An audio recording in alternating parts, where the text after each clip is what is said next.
Hey yo, this is Gear, and when I'm not helping out my pal Static, I have my backpack always playing GeekCast Radio Network. Beyond good, beyond evil, beyond your wildest imagination.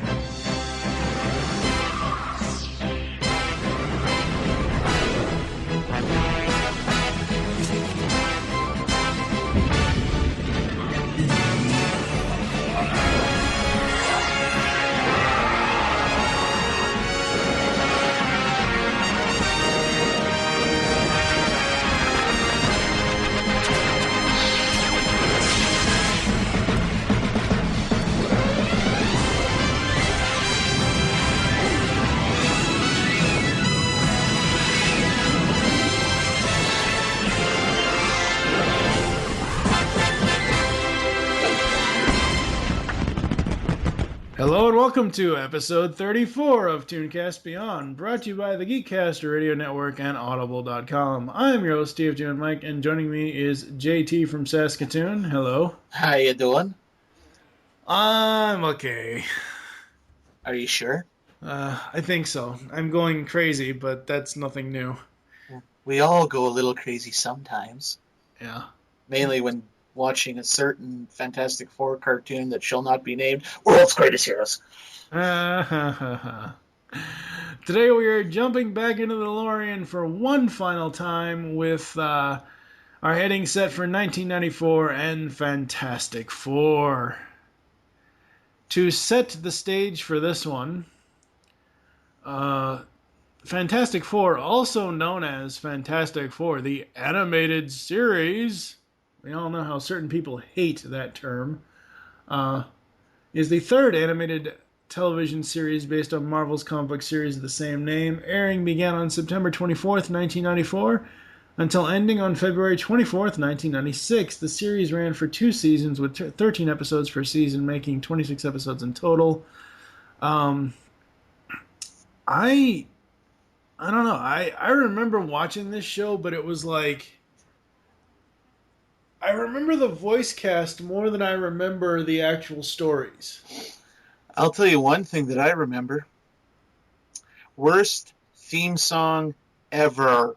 First season only, because the second season did like this big band, kind of very bombastic sound, which, worked very well, I thought. But, that on an outer space, oh God, I wanted to claw my ears off my head. And just like the Thing just loves to fight. We know that. Johnny's the Human Torch. Well, duh. No, it's just, I know some of my friends, both here in Saskatoon and online, don't like the Avengers theme song. I love that theme song. Oh, God. However you might feel about it, I love it. Everyone's got... Sorry. Oh, okay. Here's what I'll say, and you're talking about Earth's Mightiest Heroes, right? Yes, not Okay. United They Stand. That should go die in a ditch. Yeah, thank God we never covered that in this season. A very wise choice on your part. Yes. What I will say about Earth's Mightiest Heroes theme song, as I said in episode 32, I prefer the outro to Avengers where there's no fucking lyrics. I like the instrumental of it. I like the actual music of it, but the lyrics, I'm sorry, they fucking suck. I'll disagree with you. I like the lyrics, so. It's kind of like a Linkin Park song, Past Meteor. Oh, no. I swear to God. The singer. It's a Linkin Park song. I swear to God. That's better than Linkin Park. No. Oh, hell no. Are you kidding me? No. The world is about to break, or, oh God, what is it? What the hell's the actual name of the song? It's, God, I forget we mentioned it in the Avengers episode. Anyway, we're getting off on a tangent here. What do you remember about watching Fantastic Four in the 90s? Well, I did see it somewhat sporadically because basically I saw it this series whenever I traveled before I moved to Saskatoon from where I grew up on the farm. So I used to be able to see it when we came to visit family in Saskatoon on Saturdays because they had cable. And a few times in the early 90s when the whole family would truck to Minot, North Dakota for a Lions convention, and my dad was a part of that group. So, again, cable, we got to watch all sorts of awesome American television, and we would start begging my dad to get a satellite dish, and eventually he did, so it paid off. Yeah. But no, I dug the series. Like, it was airing, same time as the Iron Man series. And like FF has been, I like a lot of different comic books, and FF has always, it's kind of been up there in favorite Marvel / favorite comic book teams. So, Right, yeah. and this was the first FF series I found. It was like a couple of years later, I found like the 60s Hanna-Barbera series. And then I heard about the 70s version, but I've never seen the 70s version of Fantastic Four. And I really dug this series because basically when I started watching it, it was in the second season already. Right. And then eventually I found the first season. There's a couple episodes here and there, but most of the time, like I said, I want to claw my ears off because of that theme song. But it was overall, this is kind of like, the second season of Iron Man was so much better than the first. The same thing with the FF here. And I really did dig this series. Not as much as I dug, World's Greatest Heroes, aside from the douche. But, Right. This is a good series. I mean, especially for probably one of the more recent that people would remember. I mean, by the time this came out, people either didn't remember or just outright ignore the previous stuff. Yeah. Oh, yeah. I mean, yeah. I mean, this series, I would say the first season is better. That's the funny thing. Outside of X-Men season 5, the other, because I don't count, I like all 5 seasons of Spider-Man, the animated series. I don't care what anyone says. I like them. I like the stories it tells. Mm-hmm. But outside of that and outside of X-Men season 5, every other Marvel cartoon in the 90s, well, and you really can't count Spidey Unlimited since it only had one season. Every other cartoon in the 90s for Marvel, it's like either season 1 is good or season 2 is good, or what, it's like either or. It's like, hey, let's have a shitty season and then let's have a really good season, and vice versa. So I don't know. It's so weird. But again, this was actually my introduction to the Fantastic Four as a kid. Even though I only caught episodes here and there, the episodes I did catch were ones that focused around Ben and Johnny arguing and fighting with each other. I mean, essentially, Ben and Johnny are one of the first superhero cartoon comic book bromances before bromance really became a term. I mean, they just are. And then when the movies came out, and Chris Evans and Michael Chiklis played the two, Chris Evans played Johnny Storm, Michael Chiklis played Ben Grimm, just comparing this cartoon series to those Marvel movies, or Fox, or whoever the hell owns Fantastic Four now, I forget. I think it's Fox. I don't know. I loved what they did and how they transitioned, and I don't know. I just absolutely love this series. No, I can agree to that. It doesn't stack up very well against the movies, but as a representation of the comic books, right, it is very well done. And that was Marvel's thing back then in the 90s was, hey, we want people to read our comics. Let's make cartoons based on our comic stories so people will go, like, again, referencing X-Men, Phoenix and Dark Phoenix. After rewatching those sagas, it made me want to go back and read the comics that they're based off of. Same thing with the Fantastic Four, same thing with Spider-Man, not so much Hulk because the Hulk series sucks, but sorry, you go. It's just one of those things where this is how in the 90s, this is how I got into comics, was watching these Marvel cartoon series, regardless of if the animation's bad, regardless if the stories are bad, regardless if they make no sense to me now. As a 14-year-old, this made me want to go out and buy Fantastic Four comics. It just did. No, I can get that. I mean, just to speak about the Spidey thing, there wasn't a lot of stories in that series taken from the comic books. I mean, the origins of some of the characters, more or less, like the Scorpion, the Morbius was almost completely different. Morbius the Living Vampire is almost completely different from how he got it in the comic books. Right, but I mean But yeah, stuff stuff like like the the alien Secret costume Wars. and stuff like Secret Yeah, War and I really, really, really hate clones. oh, I love the clones. I'm sorry, Mike. As a lifelong Spider-Man comic book fan, I love any that because it's no, not you can love it. I don't.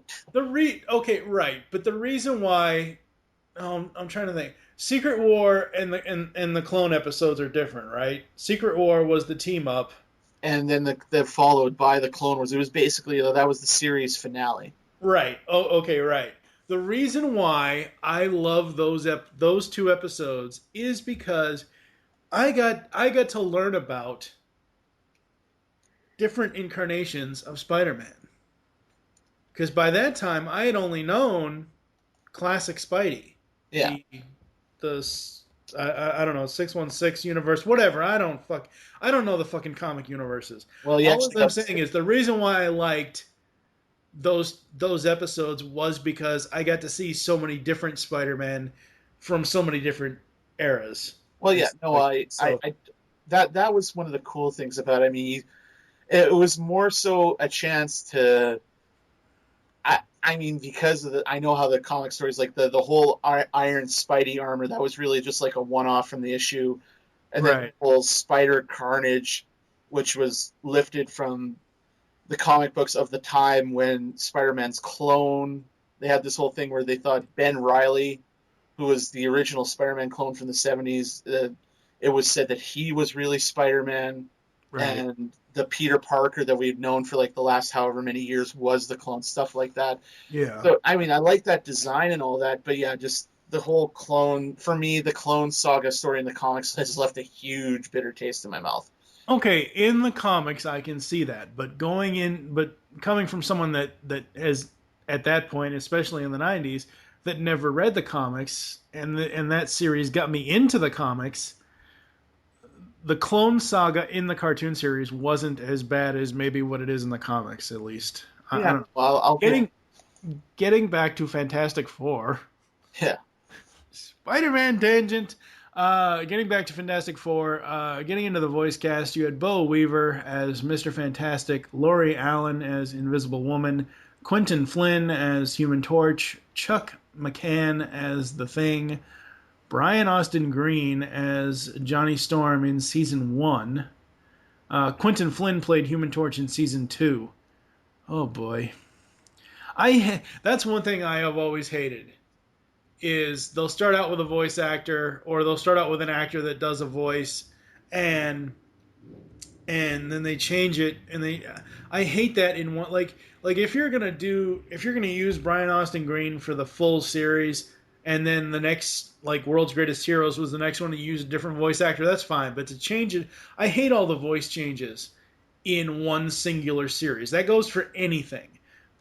I don't like when they do that because it's so confusing. It's like cartoons are turned into soap operas. Johnny Storm today will be played by blah blah blah. Yeah, no, like that.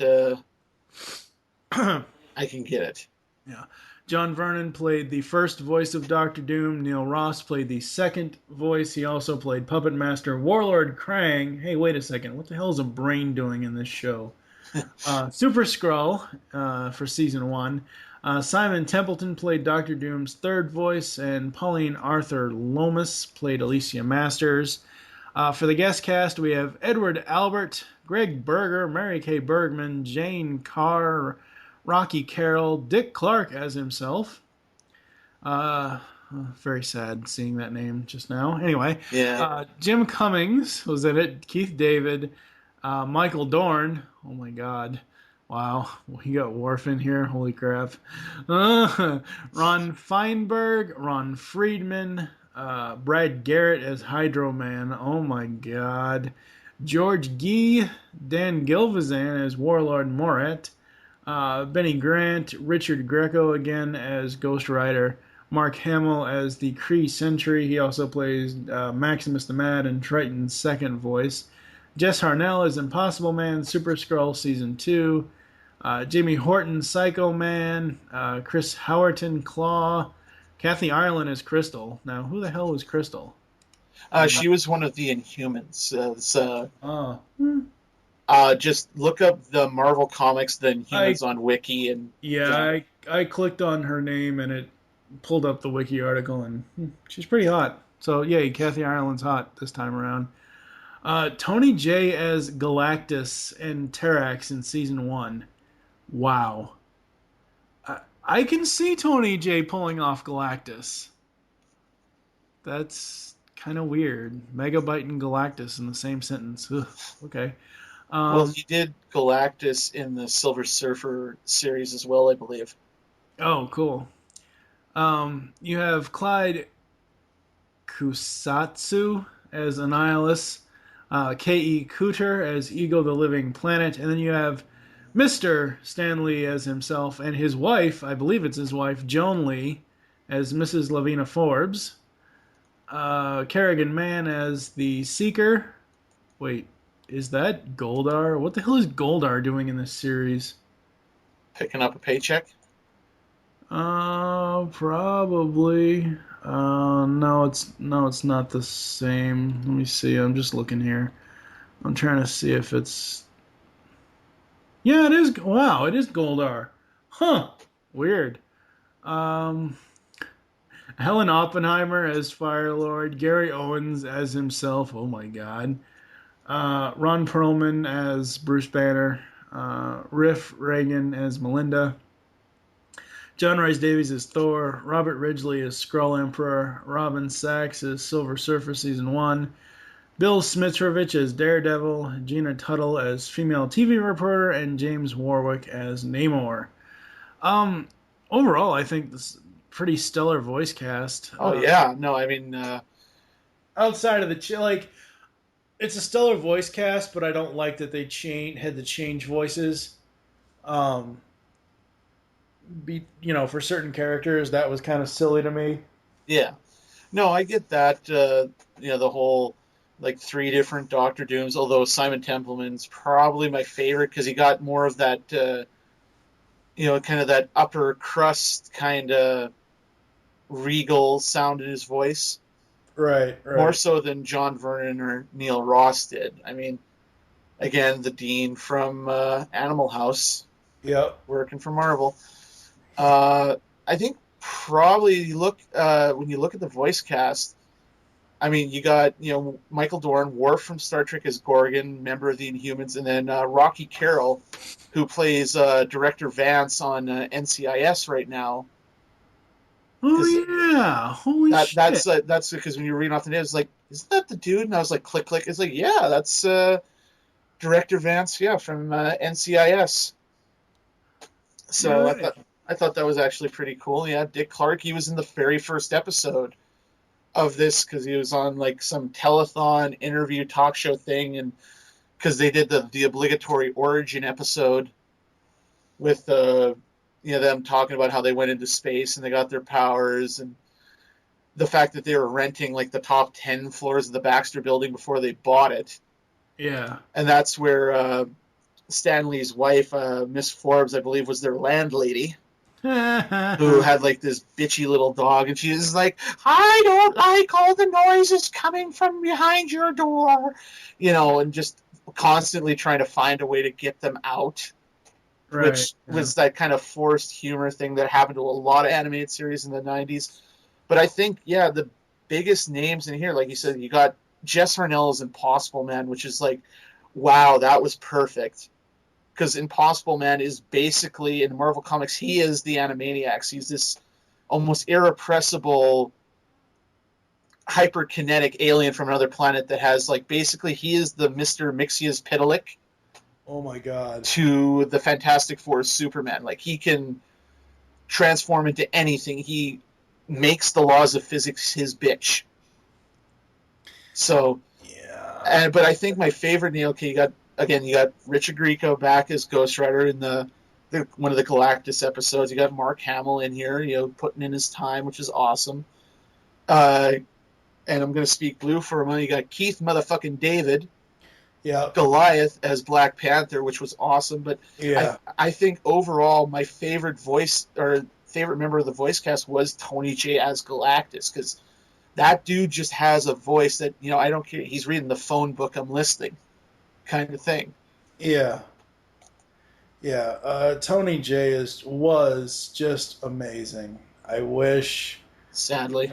he's not with us anymore. I wish he still was, because that would be an interview to end all interviews. I mean, Yeah. you would have, in that interview, you would have Galactus, Megabyte, and Shere Khan all at once, and that would be just amazing. And also, just looking at his animation wiki here, he was also Chairface Chippendale on The Tick, which is another reason why I love that show. And wow, I didn't know that he was the narrator on Skeleton Warriors. Yep. I mean, this dude, Tony motherfucking J. Yeah. There's only a few men in the world that you can add the MF between their names like that, and he's one of them. So yeah, no, awesome voice cast, man. Like, it just, it's just the days of yore for Saturday morning animation. Yeah, since you brought that up, I think that's actually coming back, because every Saturday at this point I watch Thundercats, Green Lantern, and Young Justice. I mean, granted, it's Eastern time here, the real time zone, 9:30, 10, and 10:30 a.m. Eastern time. That's an hour and a half of really good Saturday morning cartoons. I mean, granted, it's not, the 80s where it's 6 a.m. to noon, but at least it's something to do on a Saturday morning. Yeah, you get a good slice of nostalgia watching, at least nowadays, like with a lot of series like that, and not necessarily the superhero stuff, but just a lot of animated series nowadays. Like, there is this sense that guys like us who are watching cartoons back in the day are now making cartoons, Right, and that love is crossing over into the work. So, yep. Any of those stories you want to go over for the seasons? Are there any like major ones that we need to mention? well, the one thing I think you could just talk about a little bit more in depth maybe is just the fact that, like Iron Man, there was this complete overhaul for season 2. I mean, again, very much like Iron Man, the first season Fantastic Four had this He-Man versus Skeletor, good versus evil. There wasn't a lot of story per se in each episode in the first season. It was just done in one and on with life. Whereas the second season had not as much as Iron Man had a recurring storyline with the Mandarin reclaiming his rings, but they had like 3 different Galactus Silver Surfer episodes wherein Doctor Doom is like, I must have the power, and he's trying to sap off the power cosmic and take over the world and get his revenge on Reed Richards and all that. But yeah, like the second season, updated animation, better theme song. Johnny wasn't, I wouldn't say he was any more of a dick in the first season, but it's just the characters and the writing came together more cohesively in this season. Mm. And yeah, I like, the one thing I noticed from the first season is I like the darker uniform designs, because the first season was this very almost sky blue with white collar and boots and gloves on 3 members of the team. In the second season, they got this darker blue, much more like the comics. Yeah. So I just think more attention was paid in the second season. I don't know why it wasn't paid in the first, but Well, the first season was, at least for animation, was done by Wang and Kennedy. So. You said Wang. Well, it was. I know, but it's funny. I'm trying to think here. The first season was primarily written by Ron Friedman, while the second season was overseen by Tom Tataranowski. I don't know how to say his last name. Through noticeably having fewer introductions by Stan Lee, with several of the new shorter intros being used more than once. Not only that, Four Freedoms Plaza replaced the Baxter Building as the Fantastic Four's home base in Season 2. The Season 2 episodes also drew upon John Byrne's 1980s run on the Fantastic Four comic, as well as John Buscema's artwork, in addition to further Lee and Kirby adventures. Overall, I mean, the stories that the show told, regardless if the first season was bad and the second season was good, it was a pretty solid series for the most part. I mean, there wasn't anything that really made me say, I'm never watching this show ever again. It introduced me to these characters, and then when the movies came along, I loved the characters even more for what the movies did with them. Apparently, there was supposed to be a Season 3, which never happened. According to Season 2 supervising producer Tom Tatarenkowitz, I don't know how to say his last name, had there been a third season of Fantastic Four, he would have wanted to go into the whole Sue Storm pregnancy story arc. In his eyes, this would have given the production crew a chance to do their own take on the Submariner, who only appeared in Season 1, as he played the arc in the FF issues leading up to around issue 100. He also wanted to bring in Medusa and She-Hulk into the mix as part of the Fantastic Four. I don't think they would have gotten away with that. If it had happened, I don't think... 94 to... when did the show end? 96? Yeah. 94 to 96. I mean, it's hard to crack those 90 censors. I mean, Tiny Toons did it well enough, but I mean, it was hard to crack those censors back then. So doing a pregnancy storyline in a superhero cartoon, I don't think they would have gotten away with that. Well, I mean, they could have gotten away with it because the idea was, because I remember reading about this not too long ago, as I am wont to do. Basically, they were going to almost write Susan out and bring in, like what they did in the comic books when she was pregnant, was bring in Medusa and She-Hulk. I mean, She-Hulk really came in the comics when the Thing left for a while. But, I mean, they were going to write in, Medusa and then She-Hulk as part of the group. Right. To fill that slot. And, I mean, it could have been done, like, basically, Sue's pregnant. And, over the course of the third season, you would see her getting bigger and bigger. And then the birth would have happened entirely off screen. Like, she goes into the operating theater and Reed comes out with Franklin Richards. You won't see anything. You'll hear the cry of Franklin, but you won't hear Susan like, "Give me the Demerol!" To give me the juice. Yeah, just give me the juice. Yeah, no, it's just, they could have done it. It would have been like way dumbed down and way simplified. Yeah. So, I mean, that could have happened. Yeah, it might not have happened very well, but no, I mean. So where are we on the list here? Lost my place. Season 3. Yeah. Oh, so then we go into the favorite episodes, do we not?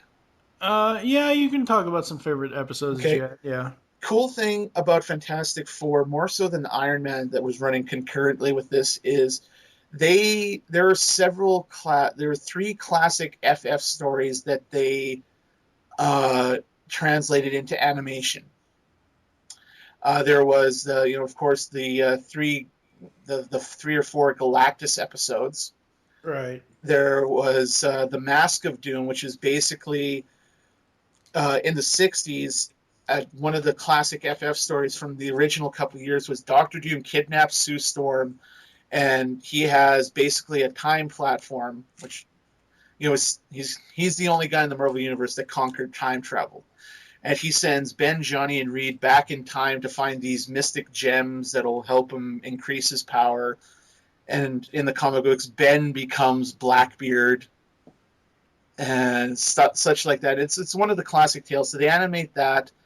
Then there's the 3-part Inhuman saga, which basically it follows the beats of the comic books, how Medusa and the rest of the Inhuman royal family are out in the world, and she gets amnesia and becomes part of the first Frightful Four, and then she gets loose, and Johnny chases after her and meets Crystal and falls in love with her, and then the Inhumans fight the Fantastic Four, and they go back to, fight against Maximus the Mad, Black Bolt's evil brother, and then they're sealed off from the world for a while. And it followed, a lot of the stories did follow some of the most classic and very much cherished Fantastic Four comic book stories. Right. And there's other stuff like first episode of the second season. It's again, this is another one that's based off of a 2-part comic book story where the Fantastic Four lost their powers due to Doctor Doom's machinations, and basically Daredevil's kind of got to show them you can be heroes with a handicap, and because in the cartoon, basically Reed devises like exosuits that allows them to like kind of simulate their powers and such like that. I remember seeing that. Yeah. So yeah, I mean, overall, it was a great series. I mean, like I said, I'm not a huge fan of that first season, but it's still pretty good. Yeah. Yep. All right. So as far as how it stacks up, as far as how does the show stack up within the same franchise, well, at least for animation, this was the first cartoon, wasn't it?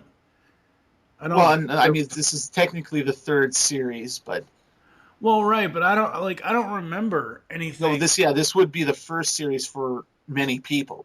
Right. Yeah. Again, you couldn't compare it. I mean, we can compare it now to World's Greatest Heroes, but there's really nothing else to compare it to, aside from if you remembered the 60s series at the time. No. Again, you couldn't really compare, because again, even that first season, the stories were a little more involved and a little more better plotted and paced out than the 60s. But again, right. What's great about the 60s series is it's so simple and you just kind of get into it and run with it. So what would you rank this amongst other superhero cartoons in the same in the genre? Basically, I would throw this up against pretty much all of the 90s Marvel series. Yeah. Maybe minus Unlimited. I don't think that was 90s specifically. It was 99. Yeah. So kind of shoehorn that in there. But yeah, you could stack it up against, X-Men, Spidey, Iron Man, even the Hulk a little bit. And again, to dip my toes into the DC pool, you could throw this up against Superman. Maybe not so much Batman, because just the way they were doing the Superman cartoon was this very Silver Age-esque, fun, and it wasn't too serious, but it wasn't too silly either. That there was a lot of respect for the comics, and that was definitely inherent in this Fantastic Four cartoon. So you could do it like that. I mean, I know you don't like the Hulk, and the Hulk, it's like the flip version of Iron Man and Fantastic Four, but definitely you could throw this up against Spider-Man and X-Men. Yeah. All right, 0 to 4. What do you give it? I'm going to give it a 2. Like, if I'm recommending this for anyone else, I'm going to give it a 2. Yeah. 2.5. I mean, I want the DVD collection. I haven't been able to find it, so. Yeah, I'm going to give it a strong 2 as well. It's a nice bit of nostalgia at this point, but it's not anything you really need to seek out. I mean, if you want to get into Fantastic Four, yeah, sure. As far as the reception, as with the case with its sister show on the Marvel Action Hour, Iron Man, the first season of Fantastic Four was poorly received by fans and critics. Many criticized the first season for its campy tone and silly acting in the show. As previously mentioned, the show was revamped for a second season in 1995 with revamped characters, more complex stories, and more mature tone. However, despite mixed positive reviews from the critics and fans, ratings still dropped, which led to the show's cancellation. It is on DVD following the release of the 2005 live-action film. The Walt Disney Company, through Walt Disney Studios Home Entertainment, released the series on Region 1 DVD on July 5th. The DVD set now featured new introductions by Stan Lee for all 26 episodes, replacing the original introductions, which had been removed for network broadcast.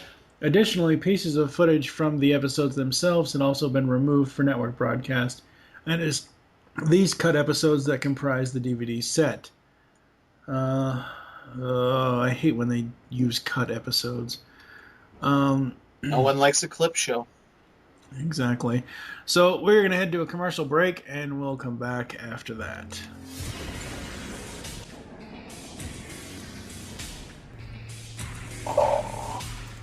Welcome to my throne room, Future Tales. The Beast Unleashed podcast is over, not gone. You can hear more of this great podcast, discussing all the episodes of Beast Wars and Beast Machines on GeekCastRadio.com. We include voice actor and writer interviews with stellar hosting by Steve, Mike, and Michael. Head on over to iTunes or the net, or else I will send you my vehicles to extract your spark and destroy you. Yes.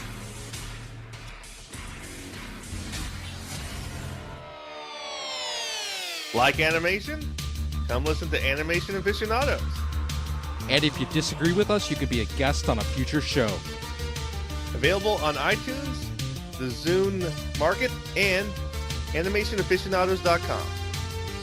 Hey, I'm Gary. I'm Mike. I'm Chuck. And I'm Justin. Join the four of us every week on the internet's #1 and longest-running G.I. Joe podcast, What's on Joe Mind? It's Joe news, reviews, and interviews like you've never heard them before, delivered right to your MP3 player. Our guests include Jason Marsden, Kevin Michael Richardson, and Matt Yang King from G.I. Joe Renegades, Larry Hama, Robert Adkins, and John Barber from IDW Publishing, and many more from around the online Joe community. Yeah, it's guys talking about Joe. Think of it as Joe Talk meets sports talk. And we make fun of Chuck. Right, and we... Hey, again? Come on, Chuck. We're just kidding, kinda. Sometimes Chuck makes fun of himself. Right, and we... Okay, seriously, this is just getting ridiculous now. It's What's on Joe Mind, every week on the GeekCast Radio Network, InsidePulse.com, Stitcher Smart Radio, and iTunes. Download and listen today. I suppose I still can't say something about Transformers, can I? Good. No. What about sports? That sounds good. Yeah, that's all right. Grab your helmets because it's time to assemble Mask. The Geekcast Radio Network has launched Masked Mayhem with your hosts Optimus Solo and TFG and Mike. This podcast covering all 75 episodes of Mask will feature in-depth analysis of every episode, talk on the toys, and more. Masked Mayhem will run 30 podcast episodes. You can find us in iTunes and on www.geekcastradio.com. Get your spectrums ready as podcasting is the ultimate weapon. You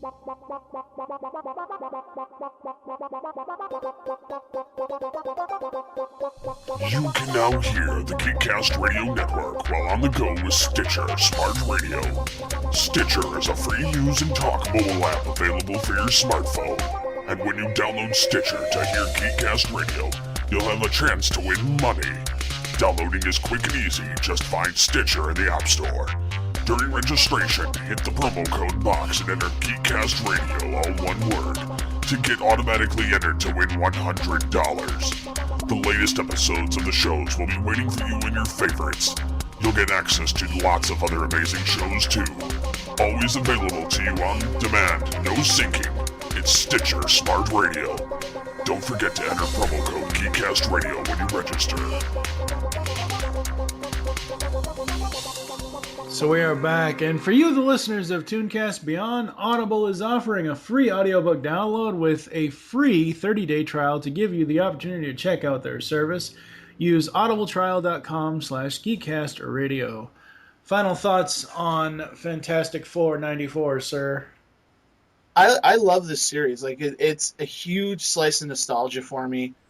You know, especially because when I think about when I first got to watch this, was also times when I wasn't on the farm. I was in a city, and I know after cartoons are over, we're going to go out and see things and do stuff. And right. So it brings back a lot of present memories for me. But on top of that, and not beside that, but on top of that, is one of the first, like I said, it was the first animated Fantastic Four. It's certainly one of my favorites in the entire Marvel catalog of animation. And Right. I dig it. I mean, crappy theme song aside, I really do love this series. And I would have, it would have rocked if they had done a third season, pregnancy storyline or not. It would have just been awesome to see this go on just a little bit longer. Yeah, I agree. I'm gonna have to seek out the DVD set myself just to, I've caught episodes and clips here on YouTube and stuff like that, but it's not on Netflix? No, it's not. Blasphemy. Yeah, I know. So, yeah. Thank you for joining us here on ToonCast Beyond. There are so ways to get in contact with us, so leave feedback for the show. Visit the website, geekcastradio.com. You can also send us email, feedback@geekcastradio.com is that address. Leave the show's feedback in iTunes. Please do this. Follow us on Twitter. The show name there is ToonCast Beyond. Mine is TFG and Mike. What is your Twitter? It's at JT from Saskatoon, all one word. Become a fan on Facebook. Go to facebook.com/Geekcast or Radio Network. Call the voicemail line. Tell us the show you're leaving the message for and your name. 502-526-5821. If you have a USB headset or a microphone on your computer, just go to the website. On the right-hand side, there is a button that says Send Voicemail Now. You can do it directly from your computer. We hope you enjoyed this episode of ToonCast Beyond and wish you'll join us next time when we will be wrapping up the Season 1. First season of ToonCast Beyond is going to wrap up. We are going to have various segments. I think myself, TV's Mr. Neil, and Play It Again Ben will be doing one segment on the DC Universe movies. JT, myself, and Sketch will be doing one on the Marvel stuff that we've talked about. And then myself, Steve Megatron, Optimus Solo, and Terror the Rising Star will do one on the other Delorean times that have been done in this first season of ToonCast Beyond. So yay! Season 1 is done. We are off. We will be back. We'll be back later this year, but yes, next week is the season finale of ToonCast Beyond. For now, I am TFG and Mike with JT from Saskatoon. Thank you for listening. Until next time. That's just a phone, Hulk. If it's President Roosevelt, tell him I'm not here. Go ahead, answer it. Ring. Hulk, I believe Captain America is suggesting you answer the phone with words. What phone what? Phone loud, but Hulk louder! Hulk loudest